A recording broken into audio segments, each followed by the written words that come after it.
তো ফাইনালি চলে আসছে এই যে কয়েকমুড়ির ঘাট দেখতে পারো। আর সেখানে হচ্ছে ওই যে ঘাটটা দেখা যাচ্ছে ওটা হচ্ছে দমকল। সেপাশ দিয়েও আসা যাইতো, অনেকটা দেরি হবে বলে আসা হয়নি। দাদা হয়তো লক্ষ্মীপুরে থাইলো কইছি আগে।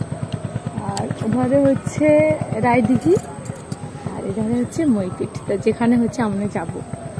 আর লক্ষ্মীপুরের খেয়াটা পারিছি মনে হচ্ছে আমি 3:25-এর, তারপরে রাস্তায় আসছি আর এটা আছে 5টা, আধ ঘন্টা আগে।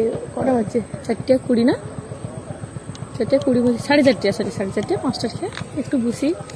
তারপরে যে চলবে আইসে করে একটা দই খেলেছি, এত গরম লাগছে। আইসক্রিম খাইনি, দইটা নিয়ে আসতেলি লক্ষ্মীপুরে কিনিনি, সরি দাদাভাই যে কাজে যাইতালো মানে ক্যাটারিংয়ে, সেখানটায় লিতালো, সেখানটা একটা খেলেছি এইসা। তো চলো, আর এখানটা সোজা যে যাবো কাই যাবো তোমাকে কইটি যাবো হচ্ছে মামা শ্বশুরের ধরে, মাসি শাশুড়ির ধরে।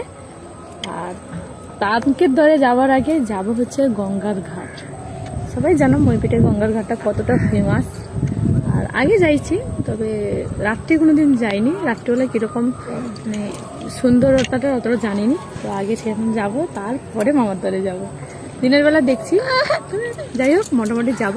আর আপনার হচ্ছে একবারে ভাটা, চারধারে শুধু কাদো আর কাদো, আচ্ছা কাদো। আমার মেয়ে তো হচ্ছে একবারে মানে রডে নিয়ে, আর এত গরম, ওটা রাস্তা ঘুমিয়ে ঘুমিয়ে আসছে। আমি পারবো, তুমি পারো, প্রচুর দুষ্টামি করে রে। তো চলো ফাইনালি দেখা হবে তোমাদের সঙ্গে গঙ্গার ঘাটে।